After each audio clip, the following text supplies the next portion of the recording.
High, আজ নিয়ে চলে এলাম এগ চিলি রেসিপি। তার আগে প্লিজ চ্যানেলটি সাবস্ক্রাইব করুন। তো প্রথমে 3টে ডিমকে সেদ্ধ করে নিয়েছি। এরপর এক একটা ডিমকে 4 টুকরো করে কেটে নেব। কাটা হয়ে গেছে। এরপর ময়দার মধ্যে একটা পাতলা কোট করে নেব। কোট করা হয়ে গেছে। এদিকে ব্যাটার বানানোর জন্য আমি নিয়ে নিচ্ছি 2 চামচ ময়দা, 2 চামচ কর্নফ্লাওয়ার, পরিমাণ মতো লবণ এবং গোলমরিচের গুঁড়ো মিশিয়ে নিয়ে জল দিয়ে পাতলাভাবে ব্যাটারটা বানিয়ে নিয়েছি। এবার ব্যাটারের মধ্যে ডিমগুলোকে ডুবিয়ে নিয়ে লো টু মিডিয়াম ফ্লেমে উল্টে পাল্টে ডিমগুলো একটু ফ্রাই করে নেব।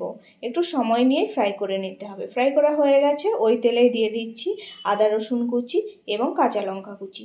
কিছুক্ষণ ভেজে নিয়ে দিয়ে দেবো আগে থেকে ডুমো ডুমো করে কেটে রাখা পেঁয়াজ দিয়ে কিছুক্ষণ নেড়ে চেড়ে দিয়ে দিচ্ছি soya sauce, green chilli sauce এবং টমেটো সস। আবারও কিছুক্ষণ নেড়ে চেড়ে দিয়ে দেবো পরিমাণ মতো লবণ এবং কালারের জন্য কাশ্মীরি লঙ্কার গুঁড়ো। কিছুক্ষণ নেড়ে চেড়ে দিয়ে দিচ্ছি কর্নফ্লাওয়ারগুলোয় জল এবং ভিনিগার। এবার কিছুক্ষণ নেড়ে চেড়ে জল দিয়ে দেবো। একটু ফুটে উঠলেই দিয়ে দেবো ডিমের যে পকোড়াগুলো বানিয়ে রেখেছিলাম, দিয়ে দিলাম। এবার কিছুক্ষণ ফুটিয়ে নিয়ে নামিয়ে নেব। তাহলেই তৈরি। ফিরে আসছি পরের ভিডিও নিয়ে। ততক্ষণের জন্য টাটা।